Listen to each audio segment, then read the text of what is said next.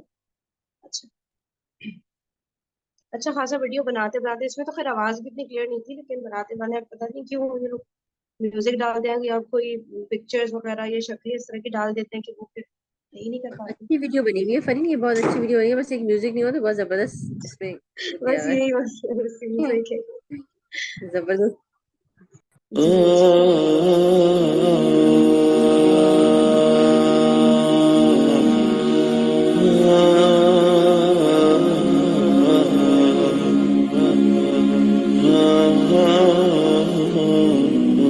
تو اللہ تعالیٰ نے کہا کہ ان قریب اللہ اس زینت کو دنیا کی چٹیل میدان بنا دے گا.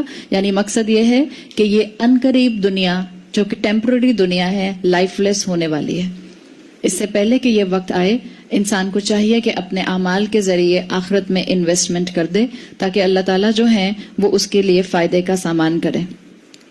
اور یہی آیات جو ہمیں پڑھنے کو کہا گیا ہے سورہ کہف کی شروع کی 10 آیات, دجالی فتنے سے محفوظ رہنے کے لیے. دجال کے بارے میں آپ کو بتایا تھا کہ دجال کو اللہ تعالیٰ وہ ڈومین دے دیں گے طاقت کی جو سمہاؤ اللہ کی ڈومین ہے, اللہ اپنے اذن سے ہی دے گا. دجال حکم دے گا, جو احادیث سے پتہ چلتا ہے جس جگہ کے اوپر وہاں ویجیٹیشن اگنا شروع ہو جائے گی, وہاں پروڈکشن شروع ہو جائے گی زمین کی, زمین وہاں پر فصل پروڈیوس کرے گی. اور اللہ نے یہاں پر یہ بات واضح کی تاکہ مومنین اپنا ایمان زندہ کر لیں. جب آپ ہر جمعے پڑھیں گے اور آپ اس کانسیپٹ سے پڑھیں گی کہ رسول اللہ نے کہا ہے کہ دجال کے فتنے سے محفوظ رہنے کے لیے پڑھو, تو آپ کا عقیدہ درست ہوتا رہے گا. کتنا ہی بڑا آپ کے سامنے دجالی فتنہ آ جائے کہ جو آپ کے سامنے انسان حکم دے زمین کو اور زمین پر ویجیٹیشن گرو ہونا شروع ہو جائے, آپ کی یہ آیات جتنا انٹرنلائز ہوں گی یہ آپ کو احساس دلائیں گی کہ اصل میں قادر کون ہے؟ اللہ ہے. زمین کو پروڈیوس کرنے والا کون ہے؟ اللہ ہے. اصل طاقت صرف اور صرف اللہ کی ہے. اللہ نے اس دنیا کو دھوکے کا سامان جو ہے وہ بنا دیا ہے. اور اللہ تعالیٰ ہمیں یہ بات انہی آیات میں پیچھے بتا چکے ہیں کہ دنیا ختم ہو جائے گی, لیکن نیک لوگ جن کے اعمال صالحہ ہوں گے ان کے لیے ہم نے کیا پڑھا تھا؟ ماکثین فیہ ابدا, وہ اس میں ابد تک رہیں گے. تو یہ بار بار آپ کا اور میرا ایمان دوبارہ سے ریوائیو کرتی ہے سورہ کہف کی شروع کی آیات, تاکہ میں اور آپ قرآن کو تھامنے والے بنے, اہل القرآن بنے. جتنا قرآن کو تھامیں گے, جتنا قرآن کے ساتھ وقت گزاریں گے, دنیا کی حقیقت نظر آنا شروع ہو جائے گی. تو یہ وہ آیات ہیں 8 آیات جو پہلا حصہ ہیں مفسرین کے مطابق سورۃ الکہف کا. ایک ٹاپک ہے اس کے اندر کمپلیٹ. جو ٹاپک ہے وہ ہے قرآن, قرآن کو مضبوطی سے تھامنا. آزمائشوں کے اندر جبکہ انسان ویور کر سکتا ہے اپنے ایمان میں, جو قرآن کو تھام لے گا اس کا ایمان ویور نہیں کرے گا, اس کا ایمان جو ہے وہ یہاں سے وہاں جو ہے وہ بج نہیں کرے گا. تو یہ پہلا حصہ تھا. اب دوسرا حصہ سورۃ الکہف کا شروع ہو رہا ہے آیت نمبر 9 سے. اور آپ کو بتایا تھا کہ جو دوسرا حصہ ہے یہ آیت نمبر 9 سے لے کر اب آگے کچھ آیات تک اصحاب کہف کے اوپر ہے. ایک کہانی جو کہ سورۃ الکہف کا ایک بہت اہم حصہ ہے. اور اللہ تعالیٰ نے اصحاب کہف کا جو قصہ ہے اس کو 2 طرح سے اس پورشن میں بیان کیا ہے. اچھا, جو رسول اللہ نے سورہ کہف کی 10 آیتیں پڑھنے کو کہی ہیں اس میں پہلے حصے کی 8 آیات ہیں اور اگلے حصے کی 2 آیات شامل ہیں, اس لیے کہ آیت نمبر 9 اور 10 اسی حصے میں آئے گی. یہ جو اصحاب کہف کا قصہ آپ کو قرآن میں ملتا ہے, اس کو اللہ تعالیٰ نے ایسے بیان کیا ہے کہ آیت نمبر 9 سے لے کر آیت نمبر 11 تک اس پورے واقعے کی ایک سمری ہے قرآن کے اندر. 3 آیات میں آلموسٹ 3 آیات کے اندر ایک سمری دے دی ہے اللہ تعالیٰ نے. اور اس کے بعد ایک اگلی آیت جو آتی ہے 9, 10, 11 اور 12 آیت جو آتی ہے اس میں ایک طرح سے اللہ تعالیٰ نے مقصد بتا دیا ہے اس سمری کو دینے کا. اور پھر آگے چند آیات اور آئیں گی جس میں اللہ نے اور اس واقعے کو ڈسکرائب کیا ہے, کھول کر تفصیل سے بیان کیا ہے. تو یہ شروع کی 3 آیات ایک طرح سے اس واقعے کا مقدمہ یا پریفیس کے طور پر آتی ہیں. ایک طرح سے ان کا پھر بعد میں ڈیٹیل انالیسس آئے گا.